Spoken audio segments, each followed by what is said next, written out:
Madaling araw nang matagpuan si Clarice sa may gilid ng sementeryo. Giniginaw, naninginig at halos walang malay. Nakalugmok siya sa damuhang basa ng hamog. Ang balat may mapupulang galos na parang hinagod ng mga tuyong sanga. Walang saplot ang katawan niya maliban sa pinilas na bahagi ng sariling duster na wari na igapos niya sa sarili sa huling lakas ng alaala. Ang liwanag ng buwan ay nagkukulay pilak sa mga lumang lapida at naglalaro sa buhok niyang magulo, habang ang hangin mula sa mga punong akasya ay humuhuni ng mahabang, malamig na himig.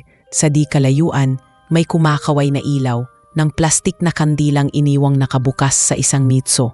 Sa tabi ni Clarice, may bakas ng nagkandarapang hakbang, parang may hinabol o may tinakbuhan.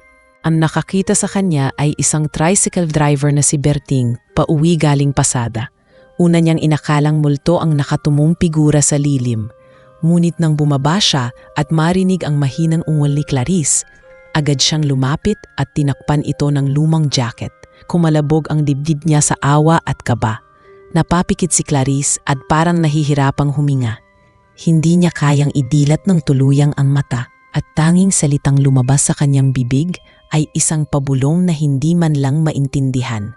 Tinawag ni Berting ang dalawa pang dumaraan. Magkasintahang naglalakad pa uwi mula sa lamay sa kapilya at sama-sama nilang inalalayan si Clarice. Walang nagtanong kung bakit siya nandoon at walang saplot.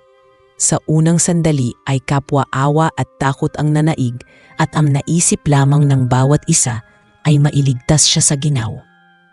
Nang dumating ang ambulansyang pinatawag ni Berting, nabalot sa thermal blanket si Clarice at dinala sa klinika ng bayan.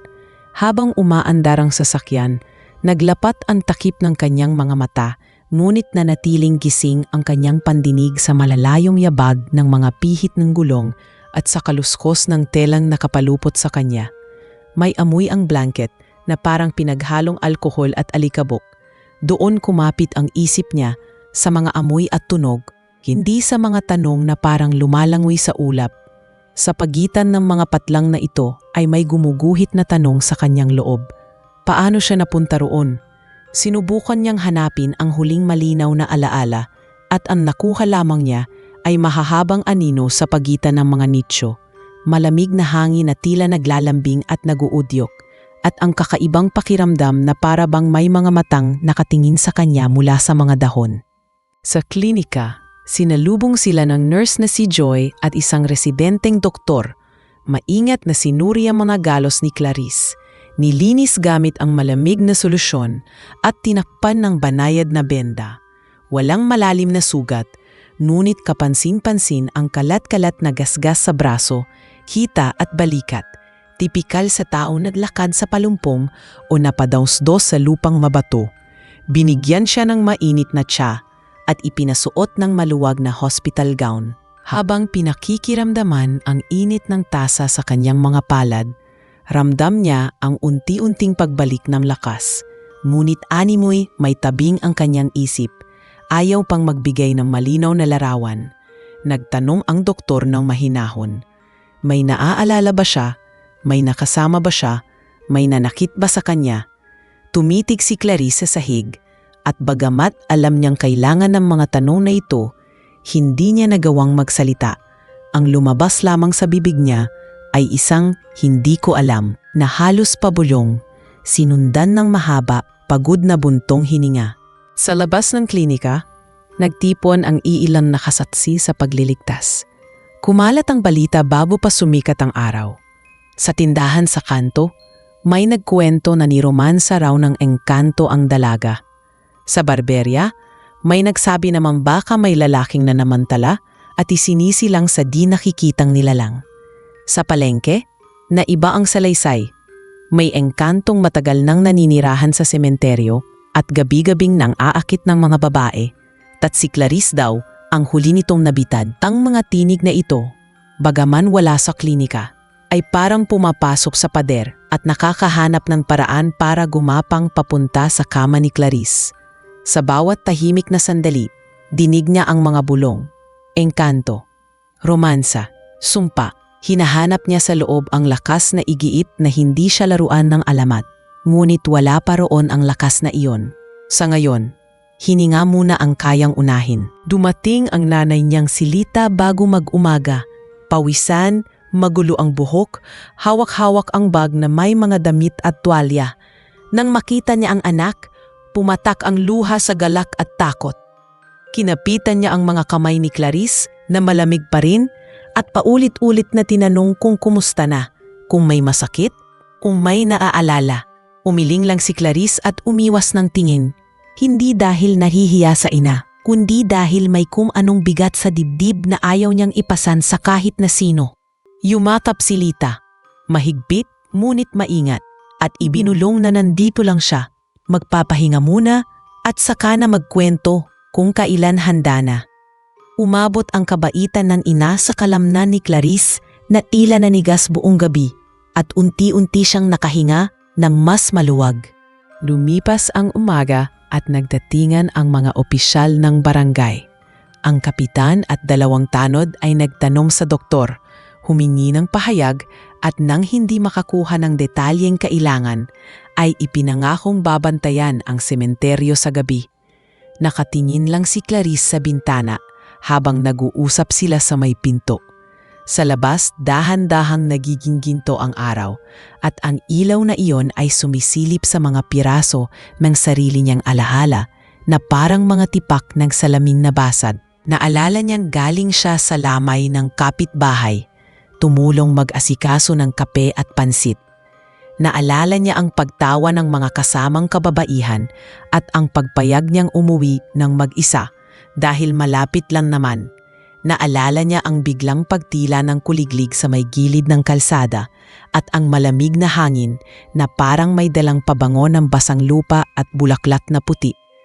Doon na parang naputol ang pelikula at ang susunod na eksena ay ang pagdilat sa damuhan. Nang hapon, ipinatawag ni Father Ben, ang pari ng baryo, si Lita. Iminungkahing magdasal at magpapasbas, hindi para isisi sa demonyo ang lahat, kundi para ipaalala na hindi kailangang tiisin mag-isa ang takot. Nagpasalamat si Lita at sinabing saka na sila pupunta kapag nakalabas na si Clarice. Sa koridor ng klinika, sinalubong sila ng iilang kapitbahay na may dalang lugaw at prutas. May ilan sa kanila ang tunay na nagmamalasakit at tahimik lamang na nag-abot ng pagkain at yakap. May ilan din ang hindi na iwasang magtanong, totoo bang engkanto ang dahilan? Totoo bang narinig daw na may humuhuni sa sementeryo kagabi?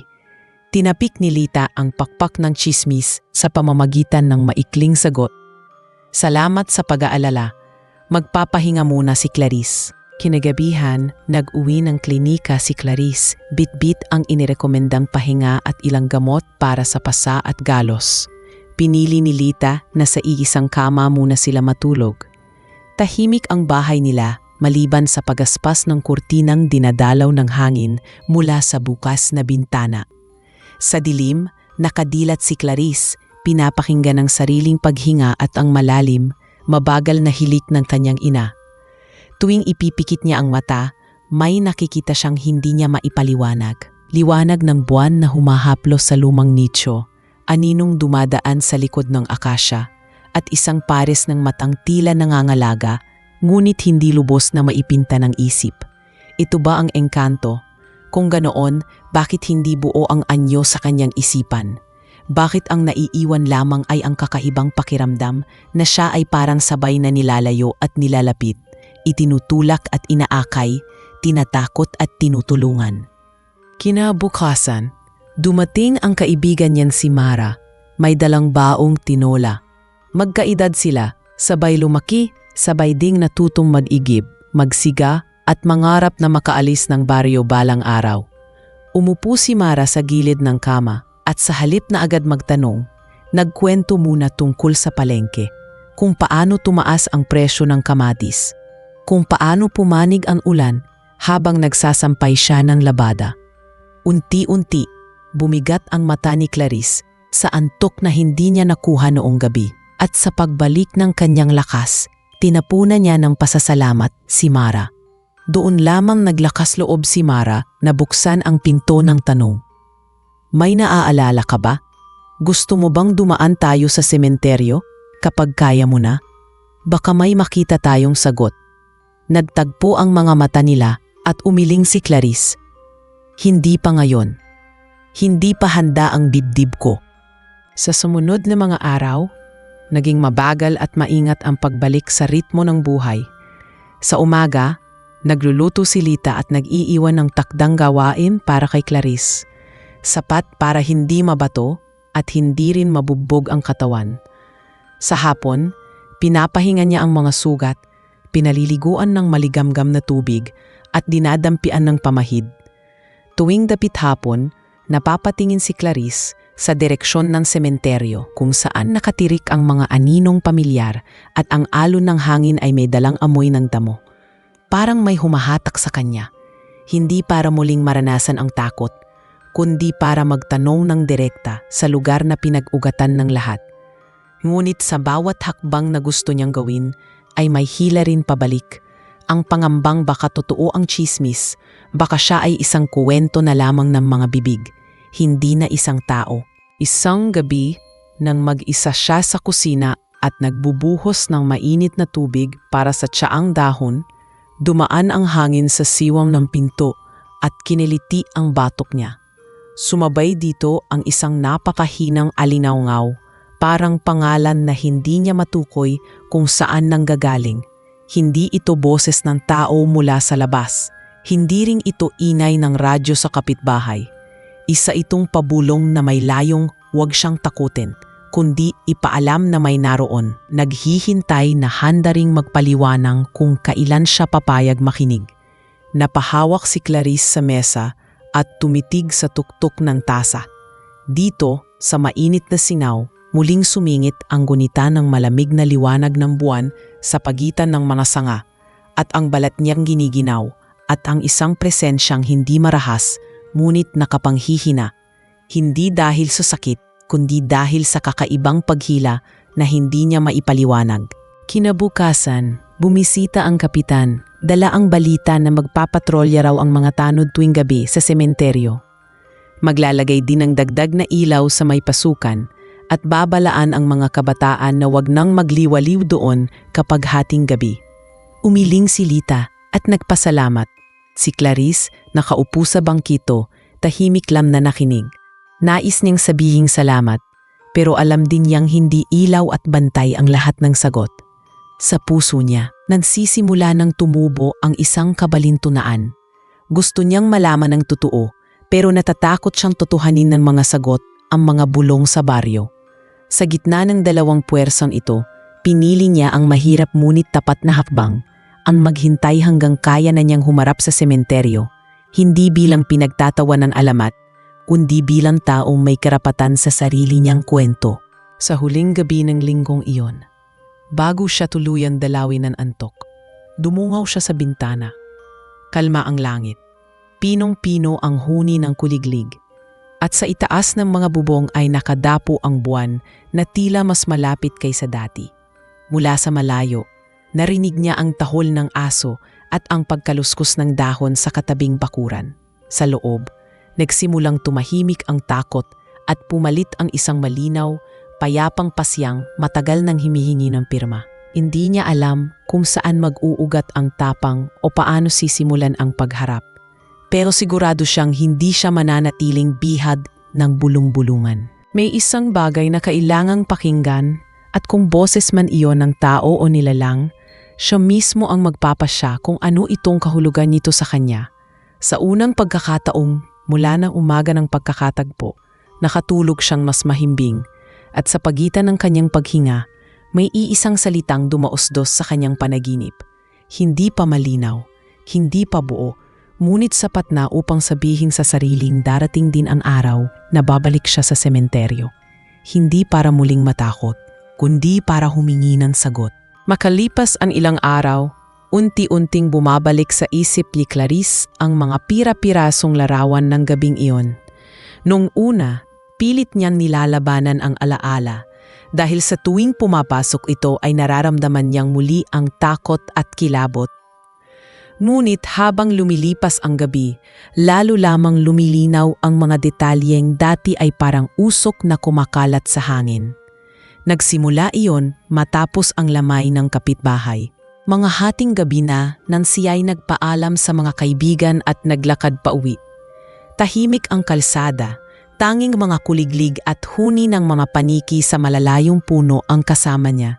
May ilang kandilang naiwan sa sementeryo, nagbibigay ng mahinang liwanag na parang kumuputitap sa gitna ng mga lapida. Naramdaman niya ang malamig na hangin na biglang tumama sa batok niya.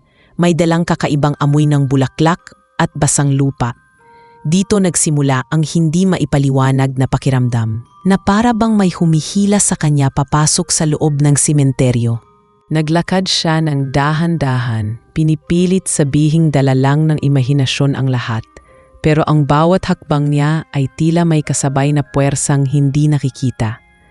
Nang makapasok siya, napansin niyang mas tahimik ang paligid, parang biglang nawala ang mga kuliglig. Sa gitna ng katahimikan ay may narinig siyang tinig, hindi malakas, kundi banayad na parang bulong. Hindi niya maunawaan ang mga salita, ngunit malinaw na tinatawag siya. Huminto siya at tumingin sa paligid. Ang mga anino ng puno ay kumikilos kasabay ng mahina at malamlam na liwanag ng buwan. Sa pagitan ng mga lapida, lumitaw ang isang figura. Unay inakala niyang tao, isang estrangherong dumaan lang. Ngunit nang luminaw ang liwanag, nakita niyang kakaiba ang anyo. Matangkad ito. Maputi ang balat na halos kumikinang sa ilalim ng buwan, at ang mga matay matalim na tila bumabaon sa kanyang kaluluwa. Hindi siya agad makapagsalita. Parang natuyuan ng laway ang kanyang lalamunan. Ang lalaki naglaad palapit. Mabagal, ngunit tiyak ang bawat hakbang. May suot itong kasuotang hindi niya mawari kung moderno o sinaunang barong. Tila gawa sa telang hindi nakikita sa mga tindahan. Ang presensya nito ay hindi nakakatakot, ngunit may bigat na parang hindi mo basta kayang talikuran. Nang nakalapit na ito, narinig niya ang tinig na mas malinaw na ngayon, malalim, may halong lungkot at lambing. Tinatawag siya sa pangalan niya mismo. Napakurap si Clarice, nagtataka kung paano nito nalaman ang kanyang pangalan. Bago pa siya makatanong, nagsalita ito. Ang pangalan daw niya ay Alvaro. Noon pa man, nafatali na raw siya sa sementeryong iyon, isang nilalang na hindi lubos na kabilang sa mundo ng tao. Parang natigilang si Clarice. Ang kaba at takot na kanina pa niyang kinikimkim ay nahaluan ng matinding pagtataka. Sa halip na tumakbo, nagawa niyang makapagtanong. Sino siya? Anong kailangan niya? Sagot ni Alvaro, matagal na raw siyang nagmamasid mula sa dilim. Ngunit sa unang pagkakataon, may nakita siyang tao na nakatawag ng pansin niya. Isang dalagang naglalakad ng walang kaba. May liwanag sa mukha kahit sa gitna ng gabi. Nagdulot ito ng damdaming matagal na niyang hindi naramdaman. Isang damdaming halos kalimutan na ng isang tulad niya. Ang muling mahulog sa isang tao. Napakagat labi si Clarice. Hindi alam kung matatakot o matutuwa. Ang bawat salita ng nilalang na ito ay may hatid na bigat, ngunit may halong init na hindi niya maipaliwanag. Ang malamig na simoy ng hangin ay tila naging banayad na haplos sa kanyang balat. Nakita niyang nakatitig si Alvaro sa kanya, hindi tulad ng tingin ng mga lalaking nagtatangkang umangkin, kundi tingin ng isang nilalang na sabik makilala at maunawaan. Ngunit sa kabila ng lahat, ramdam pa rin ni Clarice ang panganib. Sino nga ba talaga ang kaharap niya? Totoo ba siyang engkanto o panaginip lang ito na bunga ng kanyang pagod at antok? Bago pa siya makasagot, may naramdaman siyang biglang panginginig sa katawan, para bang unti-unti siyang nawawalan ng lakas. Hindi niya alam kung ito'y dahil sa takot o dahil sa kakaibang puwersang ibinubuga ng nilalang na nasa harap niya. Itinangkang lapitan ni Alvaro ang kanyang kamay at nang dumikit ang balat nito sa kanya, dumaloy ang init na parang kuryente. Napapikit si Clarice at hindi napigilang huminga ng malalim.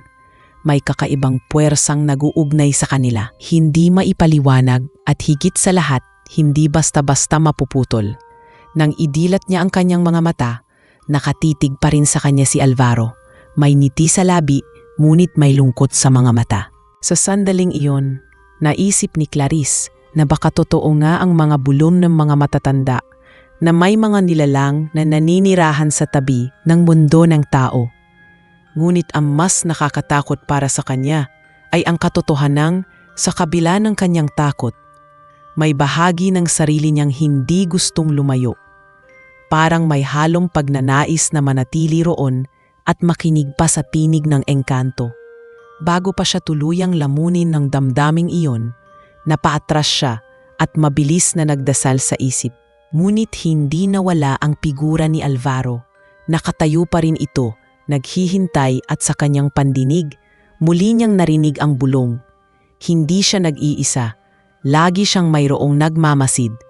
At mula sa gabing iyon, alam niyang hindi na siya basta makakatakas sa anino ng sementeryo at sa nilalang na unti-unti nang pumapasok sa kanyang mga alaala.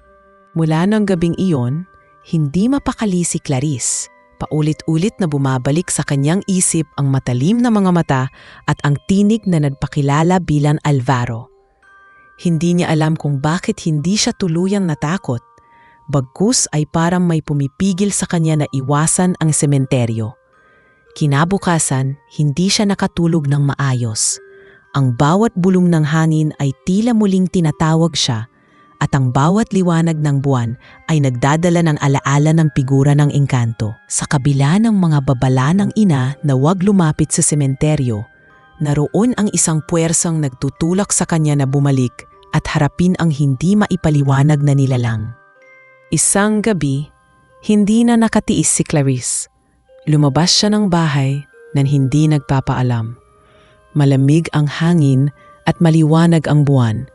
At sa bawat hakbang niya ay naririnig niya ang sariling kabog ng dibdib. Paglapit niya sa sementeryo, naramdaman niyang mas mahina ang kanyang katawan. Parang hinihigop ng kung anong presensya. Ang mga kandilang naiwan mula sa mga libing ay kumikislap at sa pagitan ng mga lapida ay muling lumitaw si Alvaro. Nakasuot pa rin ito ng kasuotang tila lumang barong na gawa sa telang kumikislap sa ilaw ng buwan. Nakapako ang mga mata nito kay Clarice at sa sandaling iyon hindi niya nagawang umatras. Parang may humahawak sa kanyang mga paa at pilit siyang dinadala palapit. Nang tuluyan na silang nagkatitigan, mumiti si Alvaro, ngunit may halong lungkot sa kanyang mga mata. Dahan-dahan itong lumapit at bago pa man niya mapigilan ang sarili, napaatras si Clarice, hawak-hawak ang kanyang dibdib. Ngunit kahit paano'y hindi niya nakuhang tumakbo. Ramdam niya ang kakaibang hatak, isang uri ng lambing na mahihap tanggihan. Nang maramdaman ni Alvaro ang kaba sa kanyang mga mata, nagsalita ito. Hindi siya narito upang saktan si Clarice. Bagkus ay upang makita lamang siyang muli. Ipinaliwanag niyang matagal na siyang nakakulong sa sementeryo, nakagapos sa sumpang hindi niya lubos maunawaan. At sa unang pagkakataon matapos ang mahabang panahon, may tao siyang nasilayan na nakapagpabago ng kanyang damdamin. Naging tahimik si Clarice, pinipilit unawain ng lahat. Hindi niya alam kung maniniwala siya o hindi. Ngunit bawat salita ni Alvaro ay tila may katotohanan dumidikit sa kanyang puso. Muli siyang lumapit, hindi na alam kung dala ba ng takot o ng kuryosidad. Nang umabot si Alvaro ng kanyang kamay, nagdalawang isip si Clarice, ngunit hindi na niya napigilan ng tuluyan. Nagdikit ang kanilang mga palad at isang mainit na agos ang dumaloy sa kanyang katawan. Napapikit siya, hindi dahil sa sakit, kundi dahil sa kakaibang pakiramdam na para bang may enerhiyan pumapasok sa kanya. Nagpapahina sa kanyang tuhod, ngunit nagbibigay din ng kakaibang lakas sa kanyang dibdib. Nang dumilat siya, nakatitig pa rin sa kanya si Alvaro. Ang anyo nito ay mas malinaw ngayon. Hindi lamang gwapo, kundi mayroong aura ng isang nilalang na hindi kayang pantayan ng sinuman. Ang ilaw ng buwan ay nagbigay diin sa matangos nitong ilong, matalim na panga at mga matang kumikislap na parang kristal. Sa halip na takot, May kakaibang paghanga ang biglang umusbong sa puso ni Clarice. Ngunit bago pa tuluyang magpatalo sa damdaming iyon, mabilis siyang umatras at nagtanong, bakit siya? Bakit siya ang napili ng isang nilalang na tulad niya? Sagot ni Alvaro, hindi niya ito sinasadya. Ngunit nang makita niya si Clarice, para bang nawala ang bigat ng sumpang matagal na niyang pinapasan. Sa mga mata nito, nakakita siya ng liwanag na matagal na niyang hinahanap. Nanahimik si Clarice, hindi alam kung anong isasagot. Ang kaba at takot ay nananatili, ngunit kasabay nito ay may kakaibang koneksyong hindi niya kayang ipaliwanag. Sa mga oras na iyon, alam niyang may nagbubukas na bagong pintuan sa kanyang buhay. Isang pintuang hindi niya alam kung kaya niyang pasukin. Ngunit malinaw sa kanya na mula nang magtagpo sila ni Alvaro, hindi na niya kayang ituring na simpleng alamat ang lahat ng naririnig niya noon. At sa kabila ng lahat, alam niyang hindi na siya basta makakaiwas sa nilalang na iyon. Isang engkanto na unti-unting sumasakop sa kanyang isip at damdamin.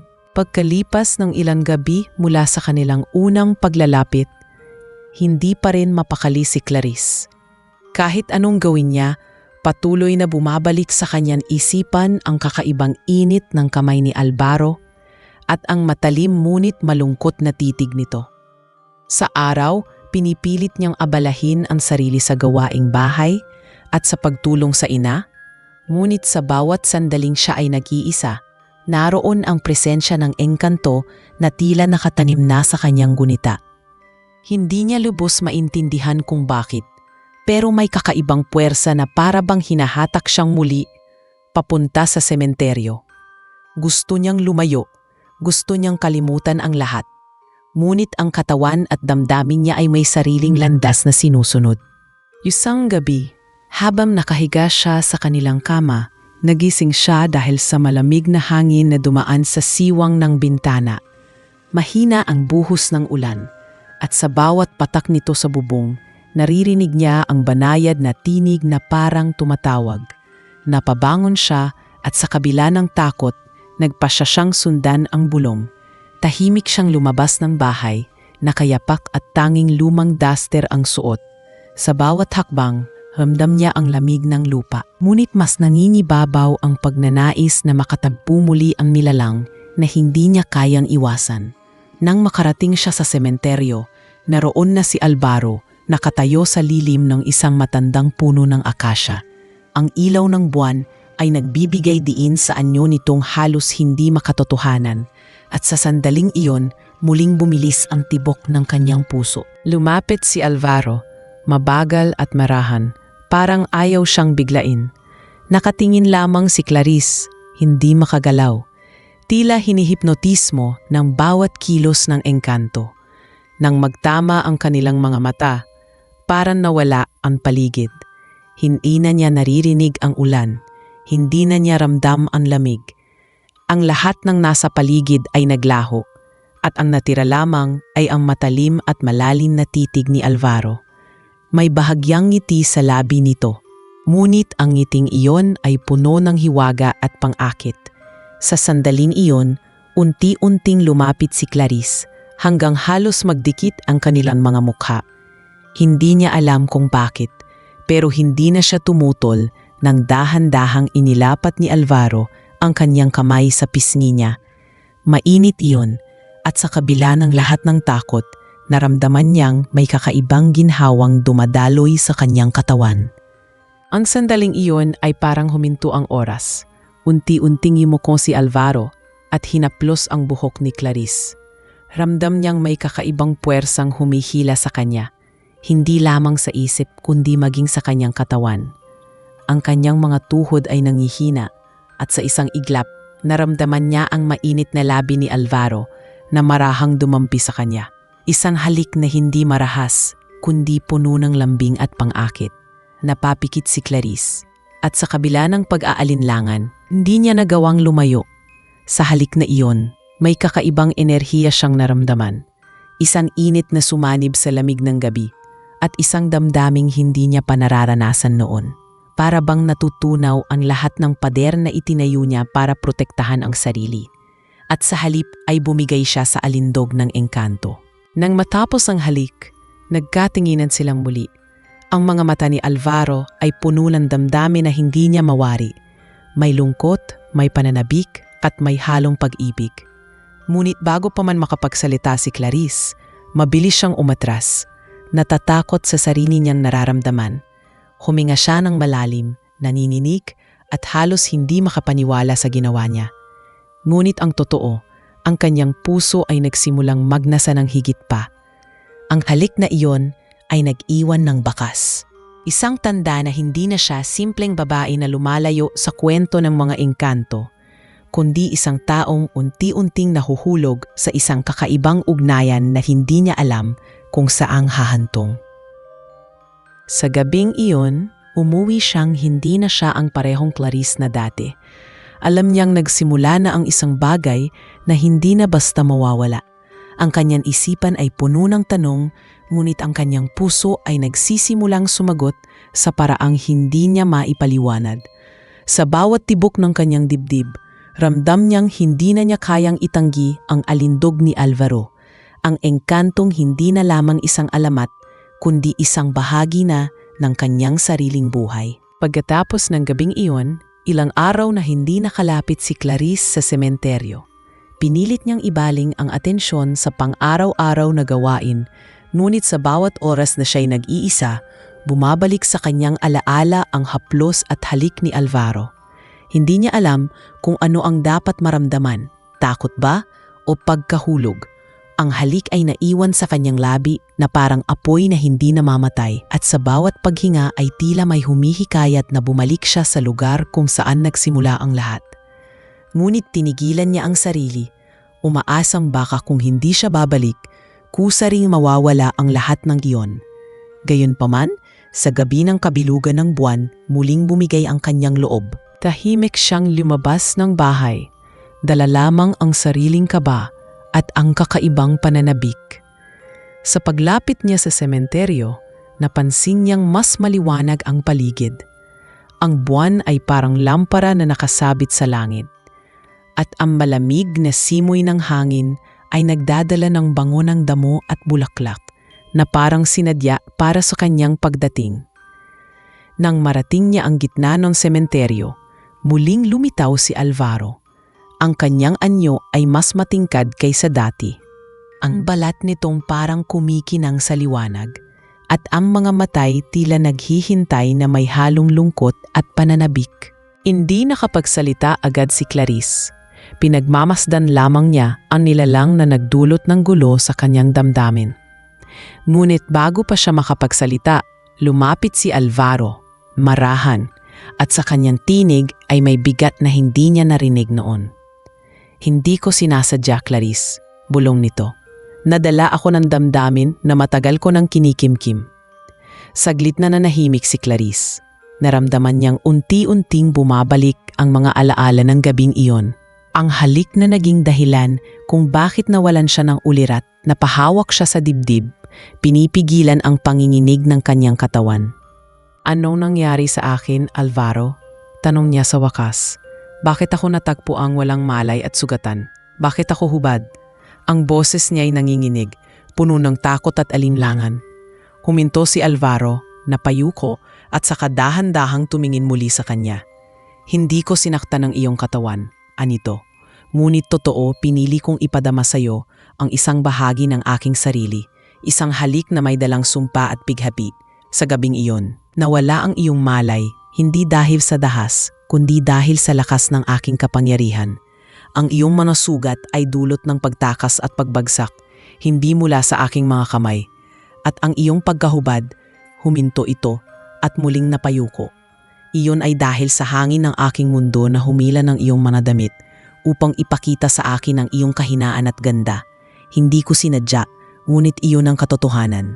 Tumulo ang luha sa pisngi ni Clarice habang pinapakinggan ang kanyang paliwanag. Hindi niya alam kung mararamdaman ba niyang naapi siya o kung dapat ba siyang maniwala. Ngunit habang nakatitig siya kay Alvaro, Nakikita niya ang tapat na pangungumpisal sa mga mata nito. At hindi niya maitatanggi na may bahagi ng kanyang puso ang nagsisimulang umunawa. Pinilit niyang maging matatag, ngunit ang kanyang tinig ay lumabas na mahina. Bakit ako? Bakit hindi ibang babae? Lumapit si Alvaro, halos isang dipa na lamang ang pagitan nila. Dahil ikaw lang ang nakarinig sa aking tinig, ikaw lang ang naglakad ng walang takot papasok sa sementeryong ito. Ang iyong puso ay may liwanag na hindi ko nakita kahit kanino. At mula nang makita kita, hindi ko na kayang umiwas. Huminga ito ng malalim at marahang hinawakan ang kanyang kamay. Kung ako'y nagkasala sa iyo, patawarin mo ako, ngunit hindi ko maikakaila na mahalaga ka na sa akin. Napatitig si Clarice sa kanya. Ang kanyang puso ay bumibilis ang tibok at sa kabila ng lahat ng sinabi niya, ramdam niyang hindi siya nagsisinungaling. May init sa pagkakahawak ng kamay nito na tila nagbibigay ng katiwasayan. Ngunit kasabay ng kapayapaan ay dumadaloy din ang init na hindi niya maitatanggi. Para siyang nadadarang sa presensya ni Alvaro, nadadala ng hiwagang bumabalot sa kanya. Hindi niya alam kung paano susuklian ang lahat ng iyon. Ngunit sa sandaling iyon, unti-unti na niyang naunawaan ang dahilan kung bakit hindi niya kayang umiwas. Nang magtagal, hindi na nafayanan ni Clarice ang bigat ng katahimikan. Dahan-dahan niyang inilapit ang kanyang noo sa dibdib ni Alvaro at sa unang pagkakataon, inamin niya sa kanyang sarili na hindi lamang takot ang nararamdaman niya. May kasamang paghanga, may kasamang pagnanais na manatili. At doon, marahan siyang niyakap ni Alvaro. Hindi para angkinin kundi para iparamdam na hindi siya nag-iisa. Sa gabing iyon, ang sementeryo ay hindi naging lugar ng takot para kay Clarice, kundi nabing saksi sa pagsilang ng isang damdamin na bawal, ngunit tunay. Ang halik na minsang nagdulot ng takot sa kanya ay nagbunga ng isang pagnanais na tuklasin ang mas malalim na ugnayan. Sa kabila ng lahat, naramdaman niya na unti-unti siyang natatangay sa alindog ng engkanto at wala na siyang lakas para pigilan ito. Ang kanyang puso ay nagsisimulang bumigay at sa bawat tibok nito, mas lalo siyang nadadala sa kakaibang mundong alok ni Alvaro. Kinabukasan, hindi mapalagay si Clarice. Sa halip na makaramdam ng kapayapaan matapos ang gabing iyon, mas dumami ang mga tanong sa kanyang isipan. Kahit anong pilit niya, hindi niya matanggap na parang siya mismo ang kusang nahulog sa mga bisig ng isang nilalang na hindi tao. Habang tinutulungan niya ang ina sa paghuhugas ng labada, napansin ni Lita ang pananahimik ng anak. May dinadala ka na naman, anak, sabi nito habang pinipiga ang basang damit. Ngunit ngumiti lamang si Clarice at umiwas ng tingin. Hindi niya kayang ikwento. Alam niyang hindi ito maiintindihan ng ina. Kung sasabihin niyang muli niyang nakita ang engkanto, tiyak na pagbabawalan siya nitong lumabas ng bahay. Nang dumating ang dapit hapon, nakatayo si Clarice sa may bintana, nakatanaw sa direksyon ng sementeryo. Ang sinad ng araw ay unti-unting lumulubog at ang anino ng mga punoy humahaba sa daan. Doon niya napagtanto na hindi na siya matatahimik hanggat hindi niya muling hinaharap si Alvaro. May halong takot at pananabik ang nagtulak sa kanya na lumabas muli nang dumidilim na ang langit. Sa bawat hakbang patungo sa sementeryo, ramdam niya ang pagbilis ng tibok ng kanyang puso. Hindi na ito dahil sa kaba, kundi dahil sa hindi maipaliwanag na puwersa na nag-uugnay sa kanila. Ang dating niya sa loob ng sementeryo, agad niyang nakita ang figura ni Alvaro, nakatayo sa tabi ng isang lumang nitso. Para itong matagal nang naghihintay, at nang makita siya, sumilay ang ngiti sa labi nito. Babalik ka, bulong ni Alvaro na tila tiyak sa kanyang inaasahan. Hindi sumagot si Clarice, ngunit nang magtama ang kanilang mga mata, alam nilang pareho ang hinahanap nila. Lumapit siya ng dahan-dahan at sa halip na umatras gaya ng dati, nanatili siyang nakatayo sa harap ng engkanto. Sa gabing iyon, walang tinig na sumira sa kanilang katahimikan. Tanging mga mata nila ang nag-usap.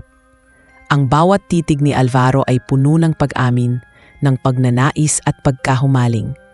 Hindi niya kailangang magsalita para ipahayag ang nararamdaman. Nang maramdaman ni Clarice ang mainit na haplos sa kanyang pisngi, hindi na siya umatras. Pinikit niya ang kanyang mga mata. Hinayaang dalhin ng kanyang damdamin ang sandali. Naramdaman niyang muling dumampi ang mga labi ni Alvaro sa kanya.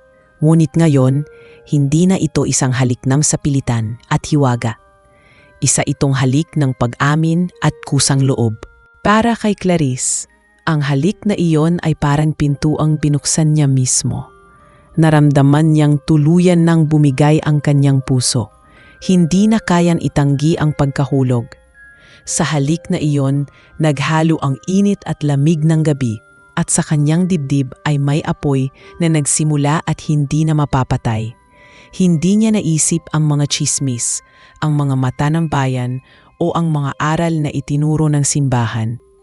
Ang tanging naroroon sa sandaling iyon ay siya at si Alvaro, dalawang nilalang na pinagtagpo ng kakaibang pagkakataon. Matapos ang sandali, marahang naghiwalay ang kanilang mga labi.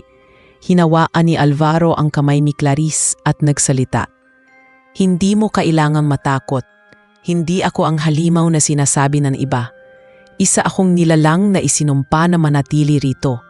Ngunit sa iyo ko lamang naramdaman na ako'y buhay. Napaluha si Clarice, hindi dahil sa takot, kundi dahil sa bigat ng katotohanang hindi na siya simpleng babae lamang. Siya ngayon ang naging bahagi ng isang kwento na hindi basta maiintindihan ng iba. Sa gabing iyon, hindi na siya bumalik agad sa kanilang bahay.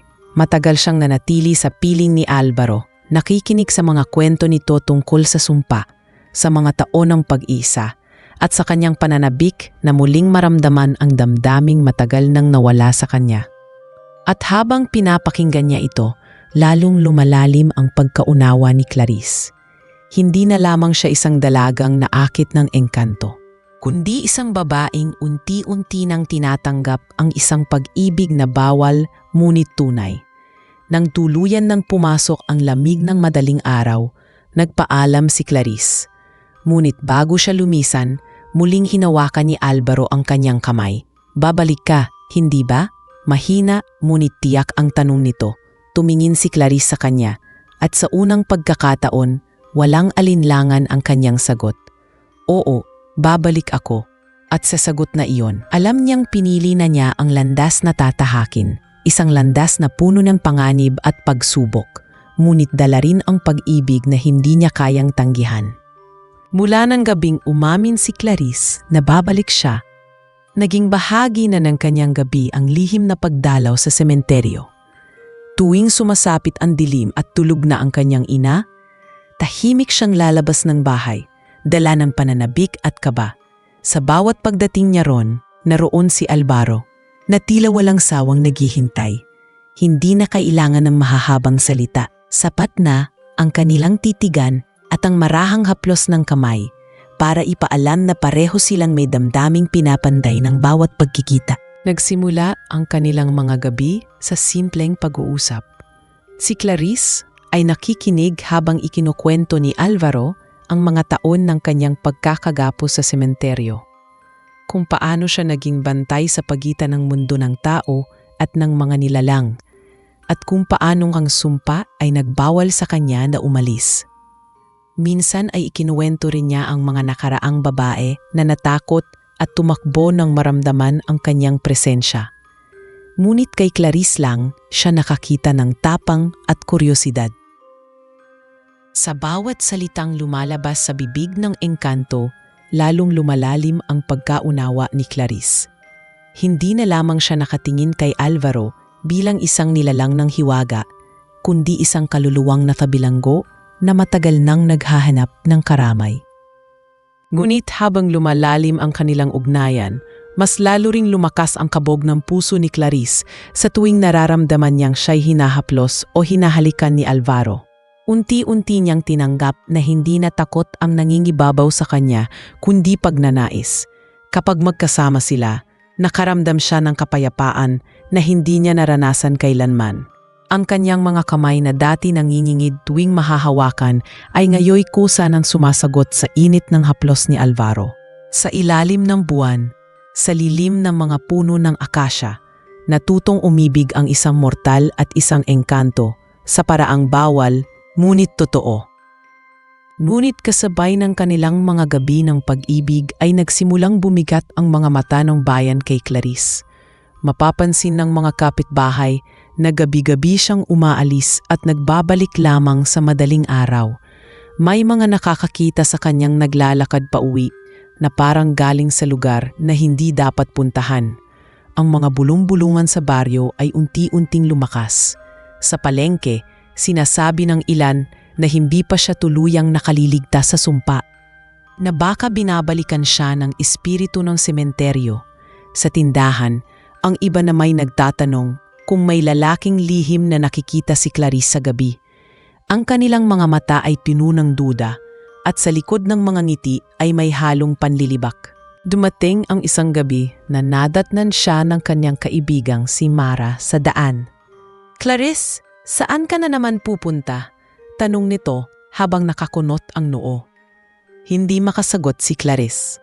Umiling lang siya at nagpatuloy sa paglalakad. Ngunit alam ni Mara na may itinatago ang kaibigan. Sa halip na magpilit, pinanood na lamang niyang lumayo si Clarice patungo sa direksyon ng sementeryo.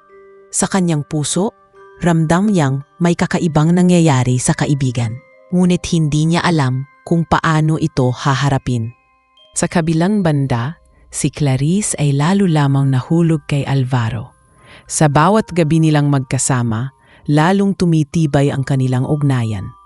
Hindi niya alintana ang mga bulong ng baryo.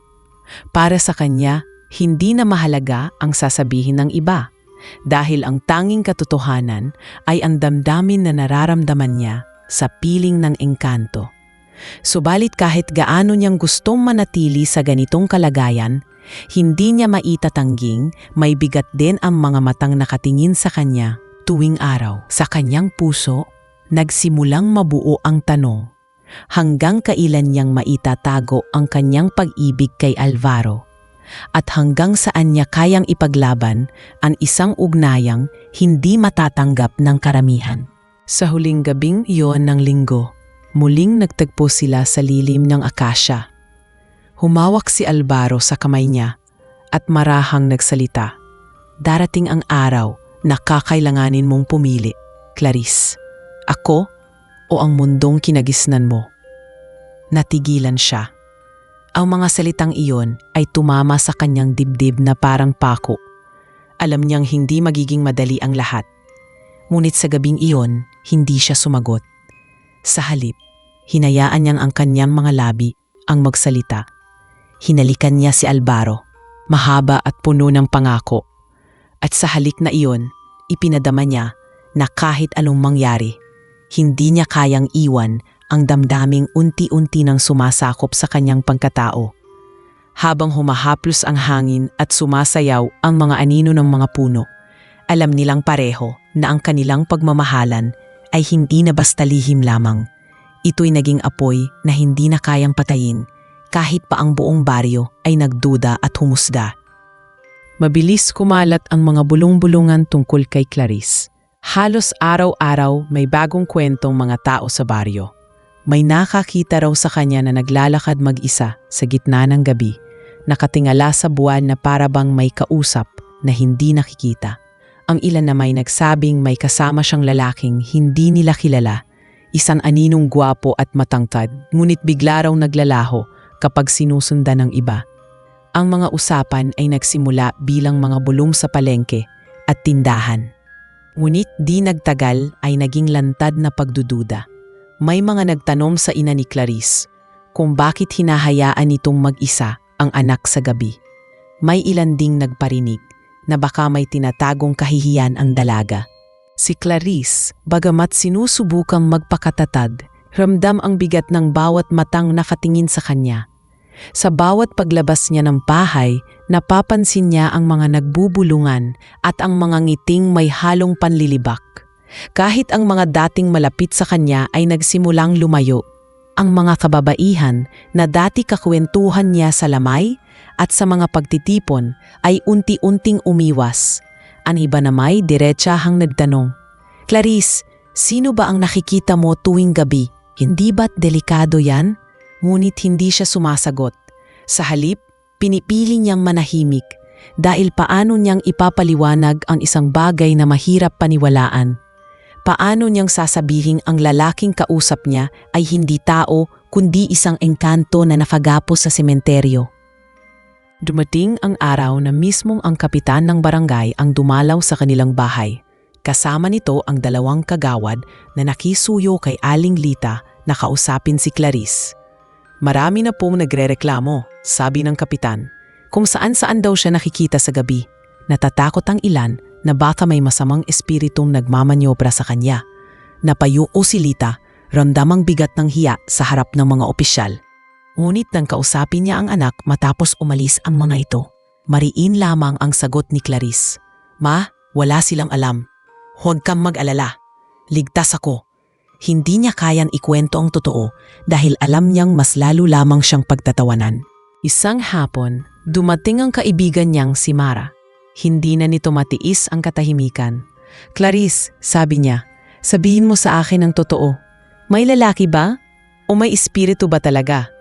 Tumingin si Clarice sa mata ng kaibigan. Halos mabasag ang kanyang puso dahil alam niyang hindi niya kayang ibunyag ang lahat. "May nakilala ako," mahinang sagot niya. "Pero hindi siya gaya ng iniisip ninyo. Hindi siya masama." Hindi na siya nagdagdag ng paliwanag. Ngunit sapat na iyon para lalo pang magduda si Mara. Kung ganoon, bakit sa sementeryo pa? Bakit hindi sa liwanag ng araw? Hindi na nakasagot si Clarice. Alam niyang wala siyang sagot na maiintindihan ng iba. Tumumusong sa tahanang langat at ang masama-sama. Inialam niya kang magabuhay dahil di niyang maiintindihan ng iba. Habang lumalalim ang gabi, mas lalo lamang tumitindi ang pagnanasa niyang makita si Alvaro. Siya lang ang nakakaintindi sa kanya. Sa bawat pagkikita nila, pinaparamdam nito na hindi siya nag-iisa, na ang mga bulong at panghuhusga ng mga tao ay walang halaga. Ngunit kahit pagaano katamis ang kanilang mga gabi, nararamdaman ni Clarice ang takot na baka dumating ang araw na mahuli sila ng mga tao. Madalas niyang isipin, paano kung isang gabi ay may sumunod sa kanya at nakita si Alvaro?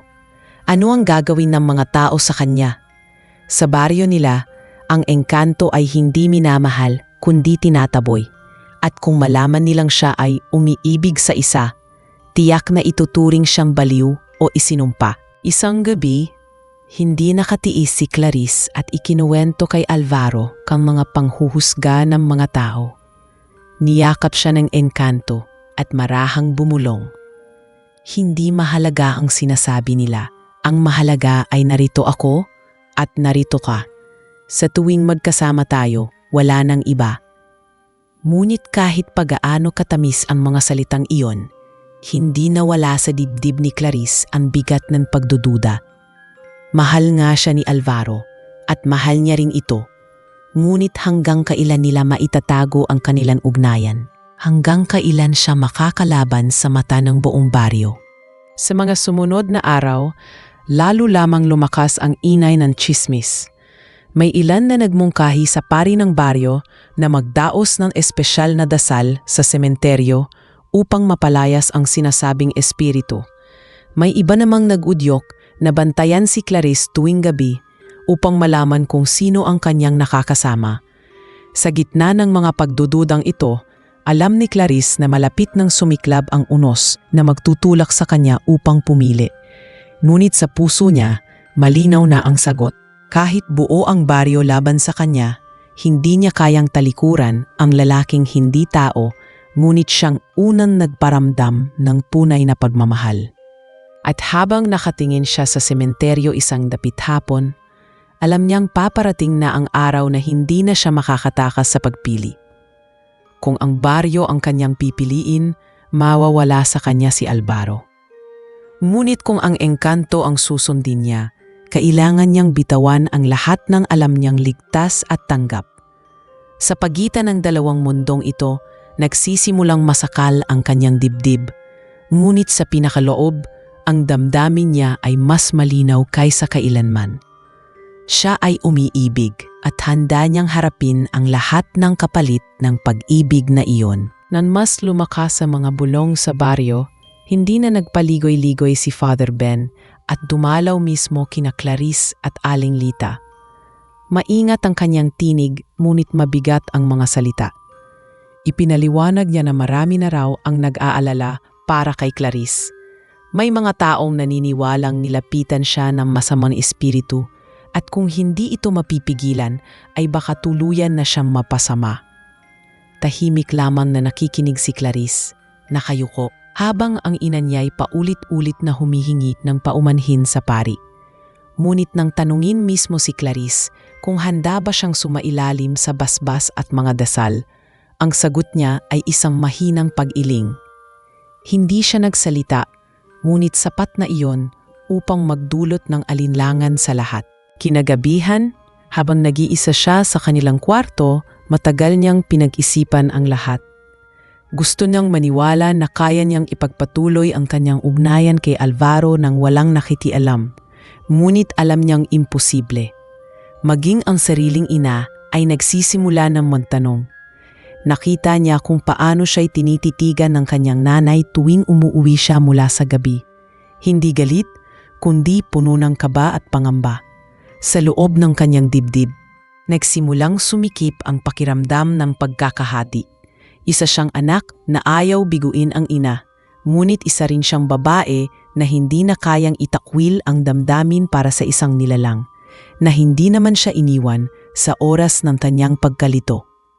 Kinabukasan, sa misa, binanggit ni Father Ben ang tungkol sa pananampalataya at sa panganib ng pagbibigay daan sa mga puwersang hindi galing sa Diyos.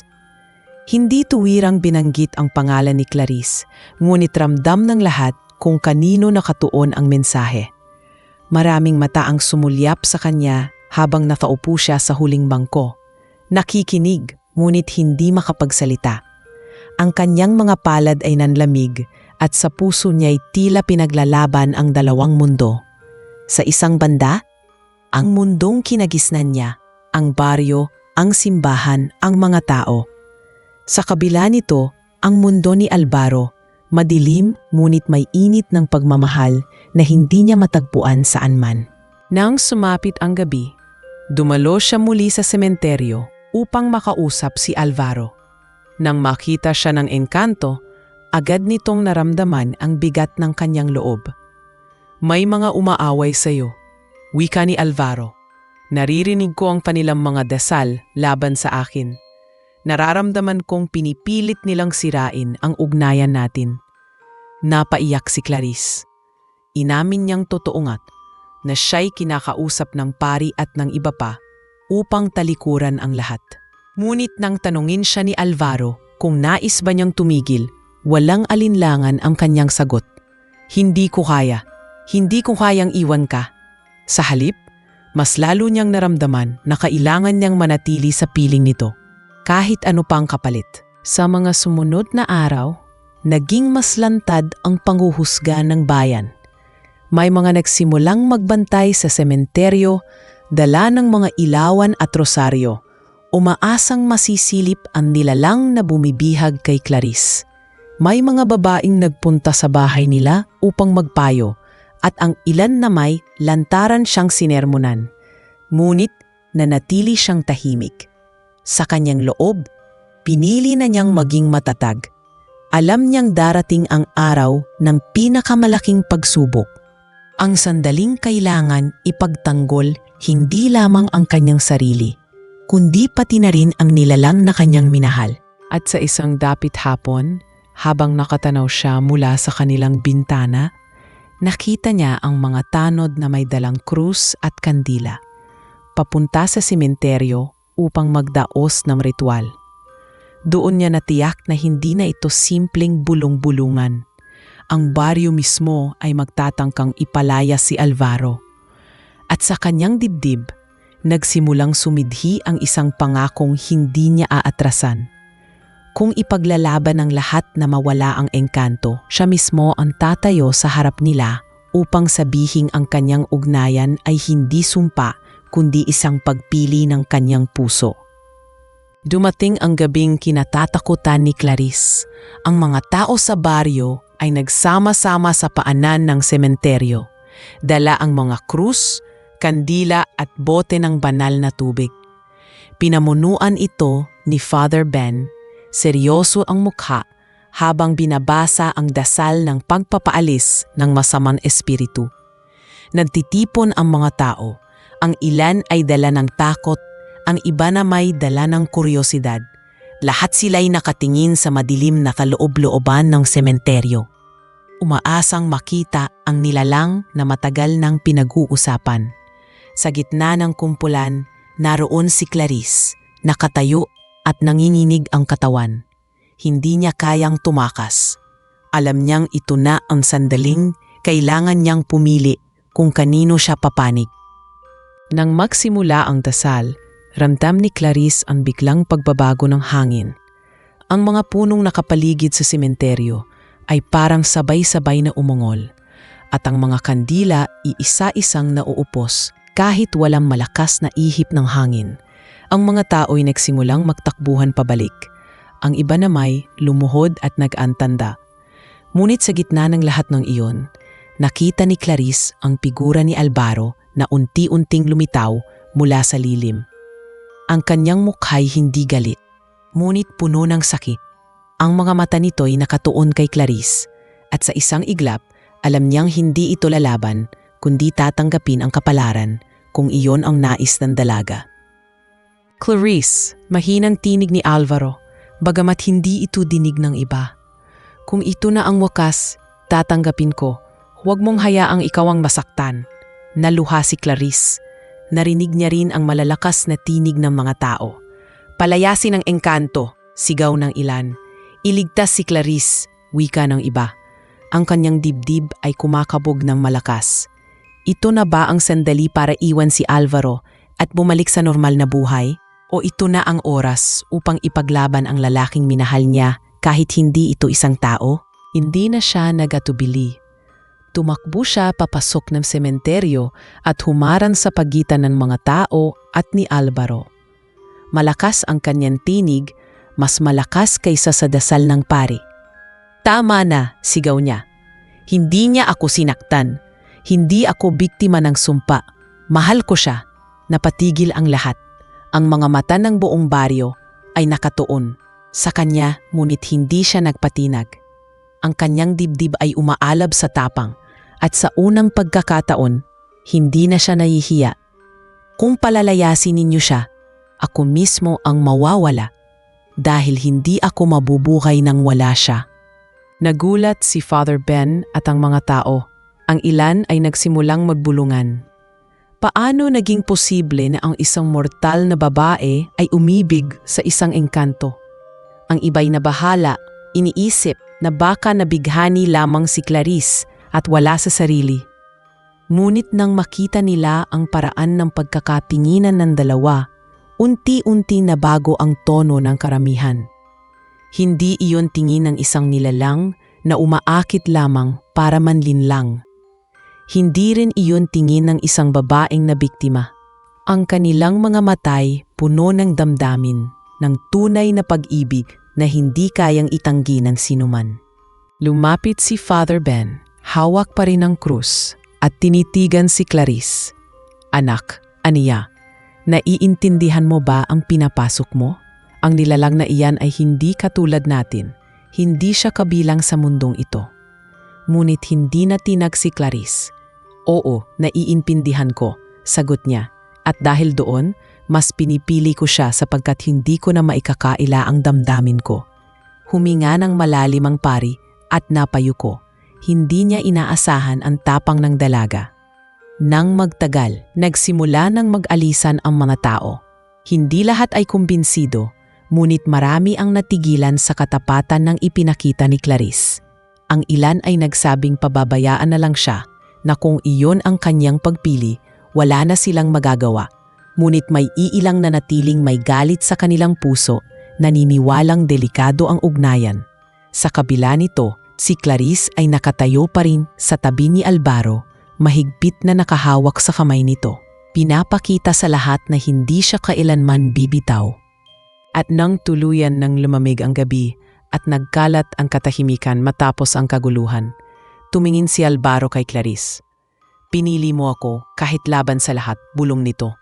Handa akong ibigay ang lahat, kahit ang aking kapangyarihan, para manatili sa iyo. Napapikit si Clarice at huminga ng malalim.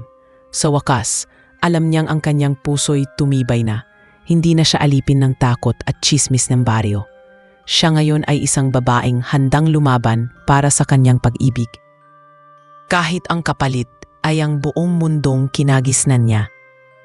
Kinabukasan, matapos ang tensyon ng gabing iyon, tahimik ang buong baryo, ngunit ramdam ni Clarice na hindi pa tapos ang lahat. Sa halip na bumalik sa normal na gawain, pakiramdam niya ay mas naging malamlam ang mga tingin sa kanya ng mga tao.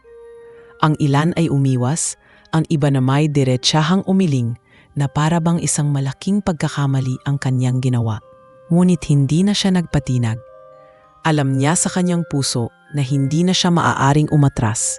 Sa sementeryo, muling silang nagtagpo ni Alvaro.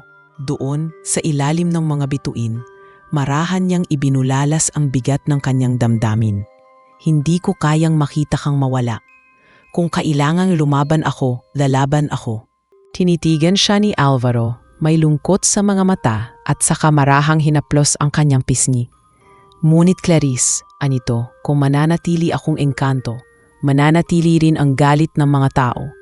Hinding-hindi sila titigil. At higit sa lahat, hindi rin ako magiging ganap na malaya. Huminga siya ng malalim bago nagpatuloy. May paraan upang magbago ang lahat, ngunit iyon ay may kapalit. Kinilabutan si Clarice sa tono ng kanyang boses. Tila mas mabigat kaysa sa inaasahan ang ibig nitong sabihin. Anong kapalit? Tanong niya, halos pabulong. Huminto si Alvaro, tumingin sa kalangitan, at pagkatapos ay muling tumitig sa kanya. Ang aking kapangyarihan, ang aking pagkatao bilang engkanto. Kung pipiliin kong bitawan ang lahat ng iyon, maaari akong maging mortal. Makakasama kita, makakalakad sa araw, makakasabay sa buhay ng mga tao. Ngunit kapalit nito, maaaring mawala ako kung hindi ko kakayanin ang sakripisyo. Ang katawan ko'y manghihina at baka hindi na ako magising mula sa pagbabago. Nanlamig ang mga kamay ni Clarice. Hindi niya alam kung matutuwa ba siya o matatakot. Ang pangarap na makasama si Alvaro bilang isang tunay na tao ay biglang naging posible. Ngunit kapalit nito'y ang panganib na baka tuluyan itong mawala. Tumulo ang kanyang luha habang nakatingin sa kanya. Hindi ko kayang mawala ka, mahina niyang sabi. Hindi ko kayang kung kapalit ng lahat ay ang pagkawala mo. Ngunit ngumiti si Alvaro, bagamat may lungkot sa kanyang mga mata. Kung ako'y mananatili bilang engkanto, mananatili rin akong bihag ng sumpa. Hindi ako magiging ganap na iyo, Clarice, kaya't pipiliin kong sumugal dahil mas mabuti ng subukan kaysa habang buhay na hindi maging malaya. Sa gabing iyon, sa gitna ng mga lapida at mga lumang puno ng akasya, nagpasya si Alvaro. Hinawakan niya ng mahigpit ang kamay ni Clarice at marahang ipinikit ang mga mata. Ang hangin ay biglang lumakas at ang mga dahon ng mga puno ay nagsimulang magkaluskos na parang may tinig ng mga espiritu na nagbabadya ng pagbabago. Ang lupa ay bahagyang umuga at isang liwanag mula sa buwan ang bumalot sa katawan ni Alvaro. Napasigaw si Clarice, nanginginig sa takot at kaba, habang pinagmamasdan ang anyo ng engkanto na tila nagbabago sa kanyang harapan. Ang maputi at kumikislap na balat nito ay dahan-dahang nagiging mas karaniwan. Ang mga matang parang kristal ay unti-unting nagiging tulad ng sa isang mortal. Ngunit kasabay ng pagbabagong iyon ay ang pighating dumapo sa kanya nang makita niyang halos mawala ng hininga si Alvaro. Nang hina ito at muntik nang bumagsak sa lupa. ngunit agad niya itong sinalo at niyakap ng mahigpit. "Alvaro, huwag mong iwan," umiiyak na bulong ni Clarice. Pinilit ni Alvaro na mumiti kahit na halatang hirap na hirap ang katawan. "Huwag kang matakot. Pinili ko ito dahil pinili kita." Ilan sandali pa'y bumalik ang katahimikan. Ang liwanag mula sa buwan ay naglaho at ang paligid ay muling bumalik sa dating anyo. Nang idilat ni Alvaro ang kanyang mga mata, hindi na ito engkanto na may kumikislap na aura. Isa na siyang lalaki, may mainit na balat at normal na paghinga. Marahan niyang hinaplos ang pisngi ni Clarice at nagsalita ng mahina ngunit malinaw. "Isa ng mortal at sa wakas ako'y ganap ng iyo." Humagulhol si Clarice, hindi lamang sa tuwa kundi sa sobrang ginhawa. Iniyakap niya ng mahigpit ang kanyang mga braso kay Alvaro. At sa gitna ng sementeryo, napagtanto niyang ang pag-ibig na minsang ipinaglaban niya laban sa lahat ay dumating na sa puntong hindi na kailanman mawawala. Ngunit sa kanyang puso, alam niyang hindi pa tapos ang kanilang laban. Dahil bukas ng umaga, kakailanganin nilang ipakita sa buong baryo na ang kanilang pagmamahalan ay hindi sumpa, kundi isang katotohanang hindi na kayang pigilan ng sinuman. Pagsapit ng umaga, kumalat agad sa baryo ang balitang nakita si Clarice na kasama ang isang lalaking hindi nila kilala. May mga nagsasabing ito raw ang engkanto na nagbalik bilang tao at may ilan namang nagdududa, iniisip na baka isa lamang itong estrangherong biglang lumitaw. Maraming nagtanong, ngunit hindi sumagot si Clarice. Sa halip, dinala niya si Alvaro sa kanilang bahay at ipinakilala sa kanyang ina. Nagulat si Aling Lita, halata ang kaba at pagtataka. Ngunit nang makita niya ang paraan ng pagkakatitig ni Alvaro kay Clarice, may kakaibang kapayapaang dumapo sa kanya. Hindi man niya lubos na maintindihan, dama niyang hindi panganib ang dala ng lalaking ito, kundi isang pagmamahal na totoo. Lumipas ang mga araw at unti-unting natutong tanggapin ng ina ang presensya ni Alvaro. Gayunpaman, hindi ganon kadali sa buong baryo. May ilan na patuloy na nagbabantay, may ilan na naniniwalang delikado pa rin si Clarice. Ngunit habang nakikita nilang normal si Alvaro, kumakain, nakikipag-usap at tumutulong sa mga gawain, unti-unting nababawasan ang kanilang pag-aalinlangan. Hindi na siya ang misteryosong figura na lumilitaw at naglalaho sa dilim, kundi isang mortal na kasabay nilang namumuhay sa liwanag ng araw.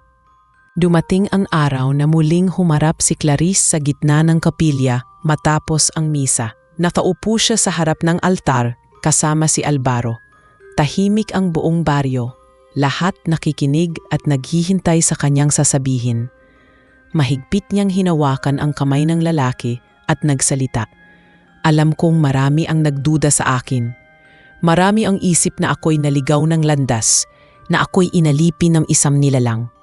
Ngunit narito ako ngayon, hindi bilang biktima, kundi bilang isang babae na pumili. Si Alvaro ang lalaking minahal ko, at kahit na hindi siya isinilang bilang tao, pinili niyang talikuran ang lahat ng kapangyarihan upang makasama ako. Kung iyon ay hindi pag-ibig, ano pa ang dapat nating itawag?" Tahimik ang mga tao. Ang ilan ay napayuko, ang iba na may tinitigan silang dalawa. Nasa kanilang mga mata ang halong gulat at pagkaunawa. Nang tumayo si Father Ben, akala ni Clarice ay sasalungatin siya nito. Ngunit sa halip ay marahan itong nagsalita. Ang pag-ibig ay misteryo na hindi natin lubos na mauunawaan. Ngunit kung ito ay nagbubunga ng tapang, ng pananagutan at ng kabutihan, marahil ay hindi ito sumpa kundi biyaya. Hindi natin kailangang lubos na maipaliwanag ang lahat.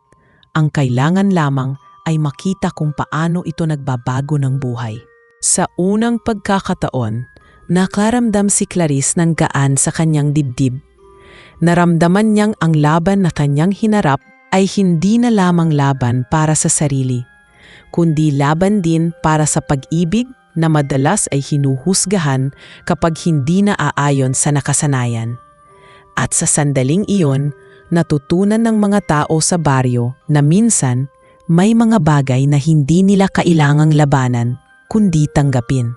Lumipas ang mga buwan at unti-unting naging bahagi ng baryo ang presensya ni Alvaro. Nagtulong siya sa mga kalalakihan sa bukid, nag-ayos ng sirang bakod at natutong umiti at makihalubilo sa mga bata. Si Clarice naman ay muling nagbalik sa kanyang dating sigla, hindi na nagtatago kundi buong tapang na ipinapakita ang pagmamahal na kanyang pinili. Sa mga gabi, kapag tahimik na ang lahat, madalas silang maglakad sa gilid ng sementeryo. Doon nila naaalala kung saan nagsimula ang lahat, sa takot, sa bulong, at sa mga aninong naghatid sa kanila sa isa't isa. Ngunit ngayon, wala nang takot. Ang sementeryo na minsang naging saksi sa hiwaga ay naging paalala na kahit sa pinakamadilim na lugar, maaaring sumibol ang pag-ibig. Sa huli, natupad ang pangarap ni Clarice. Hindi na siya bihag ng tsismis at panghuhusga. Hindi na siya isang daladang tinitingnan bilang biktima ng sumpa. Siya ay isang babaeng umibig at ipinaglaban ang kanyang damdamin.